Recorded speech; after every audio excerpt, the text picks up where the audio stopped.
ഒറീസയിലെ ഒരു ഗ്രാമത്തിൽ ഒരമ്മയും മകനും ജീവിച്ചിരുന്നു അത്രേ. കൂലിപ്പണിക്കാരായിരുന്നു അവർ. ഈ കഥ വളരെ പഴയതൊന്നുമല്ല. സ്വന്തം മകനെ പോലീസ് സ്റ്റേഷനിലേക്ക് കൂട്ടിക്കൊണ്ടുപോകാൻ ഒരു പോലീസുകാരൻ വന്ന് വിളിച്ചപ്പോൾ ആ അമ്മ ഒട്ടും സംശയിച്ചില്ല. പരിചയമുള്ളവരാണ്, പോരാത്തതിന് വേഗം തന്നെ വിട്ടയക്കാമെന്നും പറഞ്ഞു. 22-കാരനായ മകൻ പിന്നീട് തിരിച്ചു വരാത്തതിനാൽ അന്ന് വൈകുന്നേരവും രാത്രിയും പിറ്റേ ദിവസവും ആ അമ്മ അന്വേഷിച്ചു പലയിടത്തും. ഈ അന്വേഷണം അവസാനിച്ചത് ഒരു റെയിൽവേ ട്രാക്കിലാണ്. കയ്യാമം വെക്കപ്പെട്ട നിലയിൽ ദേഹമാസകലം മുറിവുകളോടെ റെയിൽവേ ട്രാക്കിൽ നിന്ന് സ്വന്തം മകന്റെ മൃതദേഹമാണ് ആ അമ്മയ്ക്ക് കിട്ടിയത്.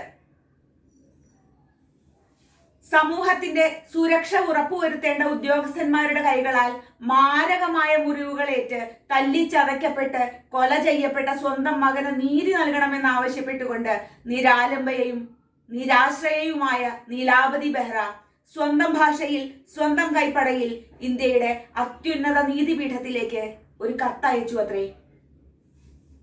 നീലാവതി ബെഹ്റ എഴുതിയ ആ കത്ത് ആർട്ടിക്കിൾ 32 പ്രകാരം ഒരു റിട്ടായി പരിഗണിച്ചുകൊണ്ട് സുപ്രീം കോടതി കേസിലേക്ക് ഒരു അന്വേഷണം നടത്താൻ ആവശ്യപ്പെട്ടു. ഈ അന്വേഷണം നമ്മളെയും മറ്റെല്ലാവരെയും കൊണ്ടെത്തിച്ചത് കൂടുതൽ ദുരിതപൂർണവും ഭയാനകവുമായ പല സംഭവങ്ങളെ കുറിച്ചുമുള്ള അറിവിലേക്കാണ്.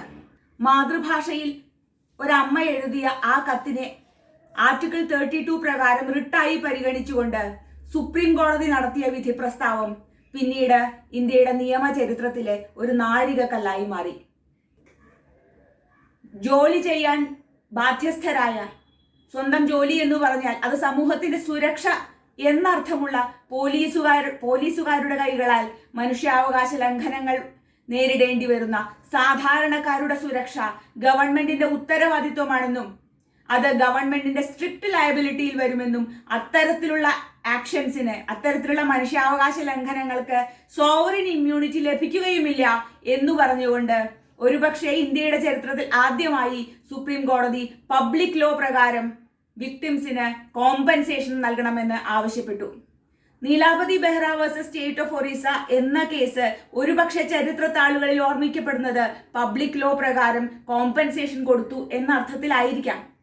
എന്നാൽ കസ്റ്റഡി പീഡനങ്ങളുടെയും കഥകൾ എപ്പോഴൊക്കെ പറഞ്ഞാലും വീണ്ടും വീണ്ടും നമ്മൾ നീലാവതി ബെഹ്റ എന്ന ആ നിരാലംബയായ അമ്മയെ കുറിച്ച് പറഞ്ഞുകൊണ്ടേയിരിക്കുന്നു. അണ്ടർ ട്രയൽസ് എന്ന ഓമന പേരിട്ട് വിളിക്കുന്ന വിചാരണ തടവുകാർ നേരിടേണ്ടി വരുന്ന മനുഷ്യാവകാശ ലംഘനങ്ങളുടെ ക്രൂരവും പൈശാചികവുമായ ചിത്രങ്ങളാണ് ആ റിപ്പോർട്ട് നമുക്ക് മുന്നിലേക്ക് കൊണ്ടുവന്നു തന്നത്.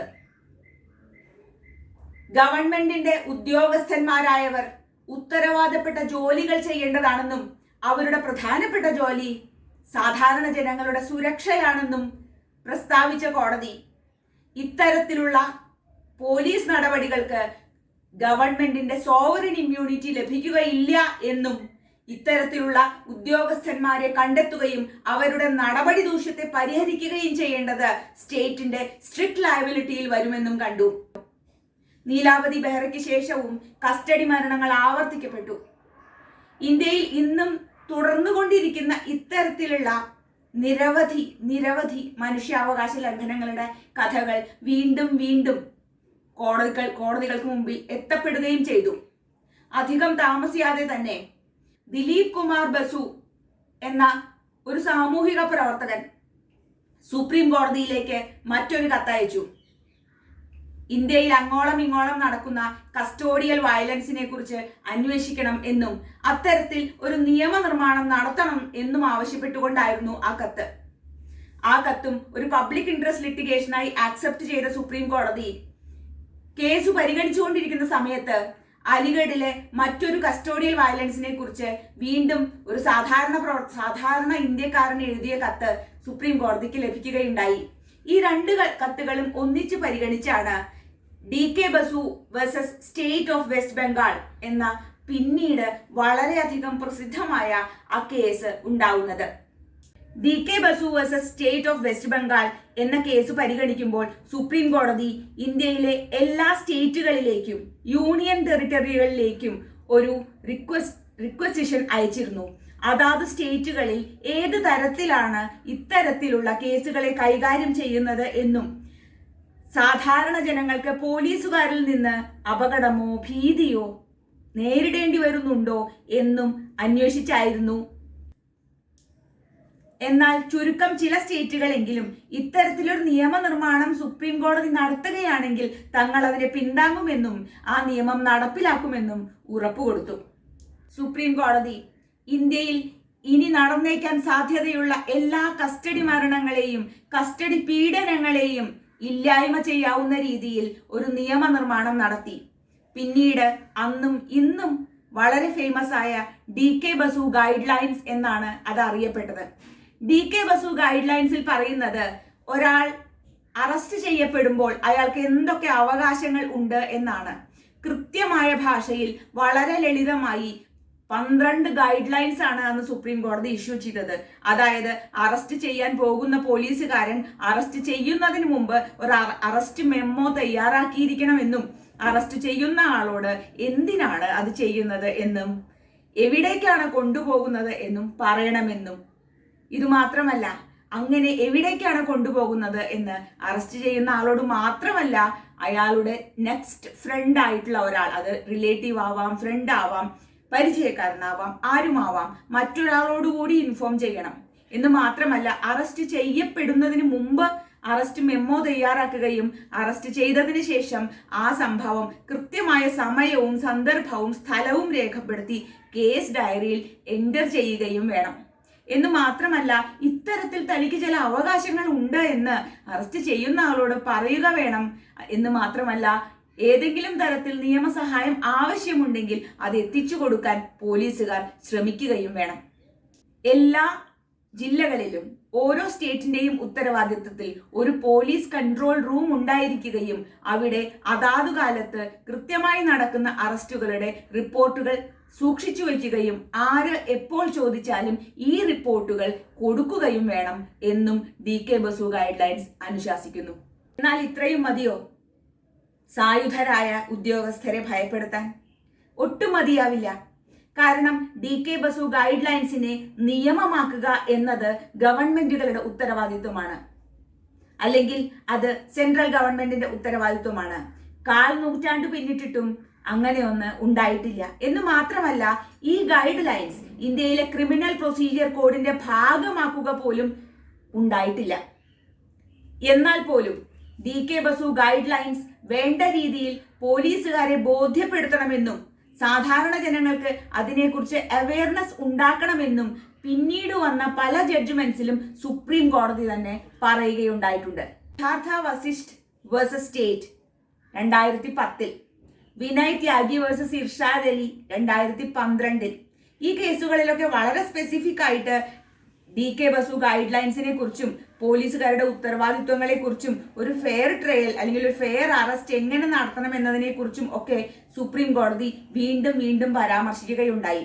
ക്രിമിനൽ പ്രൊസീജിയർ കോഡ് 1973 സെക്ഷൻ 41 പറയുന്നത് അറസ്റ്റ് ചെയ്യാൻ ഒരു പോലീസുകാരന് അധികാരമുണ്ട് എന്നിരിക്കലും അറസ്റ്റ് ചെയ്യപ്പെട്ട ആളിൽ നിന്ന് ഏതെങ്കിലും തരത്തിലുള്ള ഇൻഫോർമേഷൻ കിട്ടുവാൻ വേണ്ടി ഒരു ഫോഴ്സും ഉപയോഗിക്കാനുള്ള അധികാരം പോലീസുകാർക്കില്ല എന്നാണ്.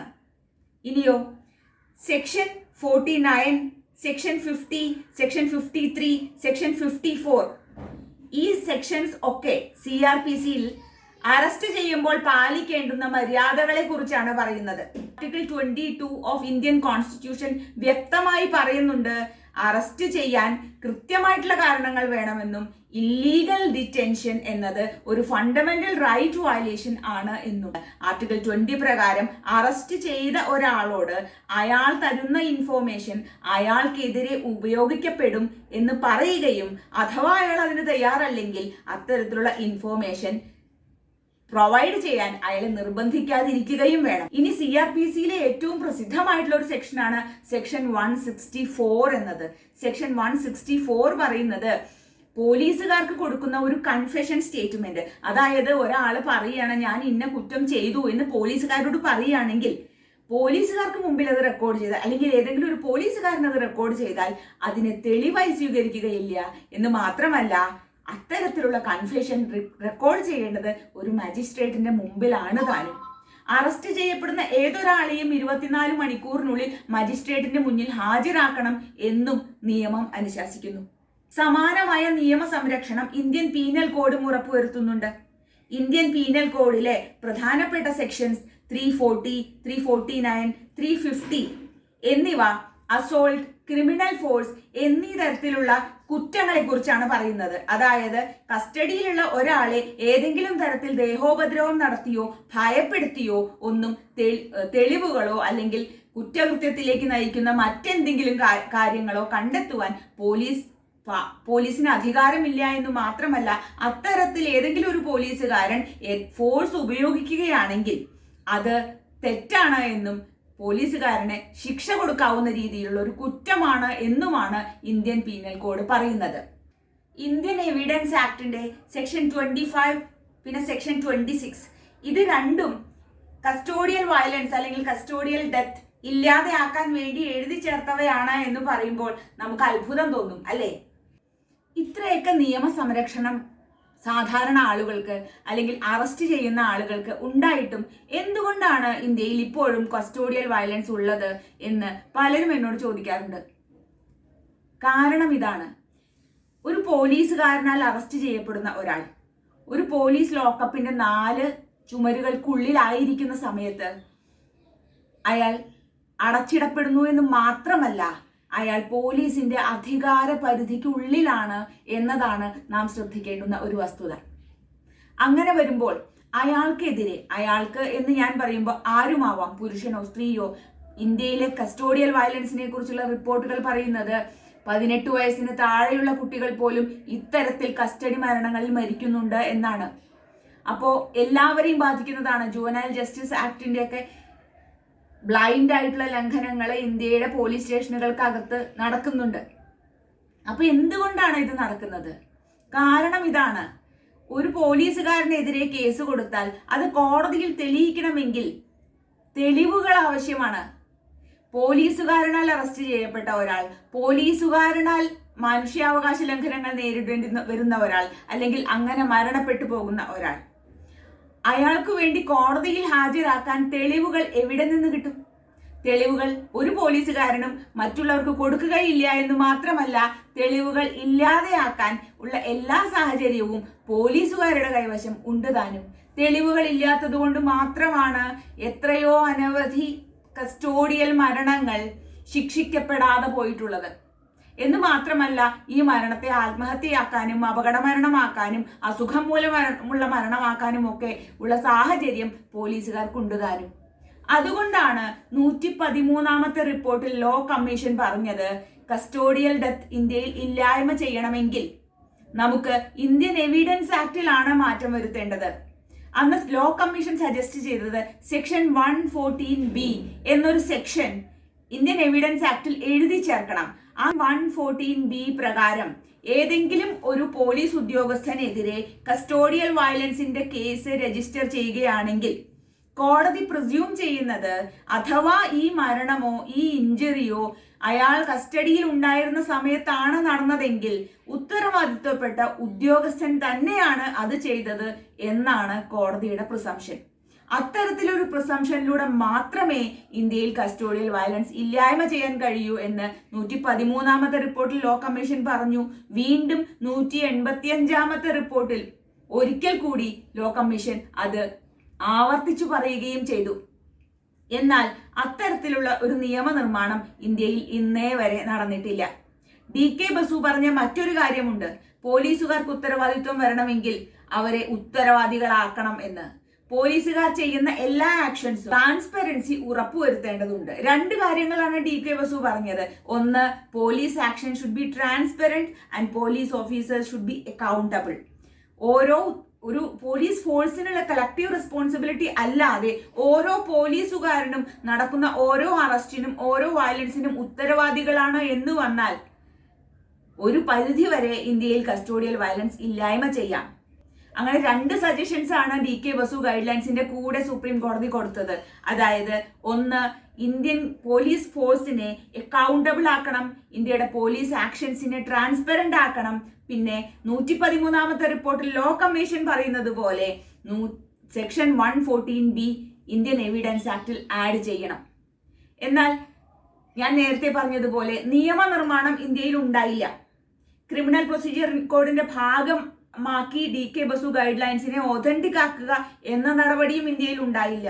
2017 സെക്ഷൻ 114B ഇൻസേർട്ട് ചെയ്തുകൊണ്ട് ഇന്ത്യൻ എവിഡൻസ് ആക്ടിനെ അമെൻഡ് ചെയ്യാനുള്ള ഒരു സജഷൻ, ഒരു ഡ്രാഫ്റ്റ് ബില്ല് രാജ്യസഭയുടെ മേശപ്പുറത്ത് വെക്കുകയുണ്ടായെങ്കിലും അത് പിന്നീട് ഒട്ടും മുന്നോട്ട് പോവുകയുണ്ടായില്ല.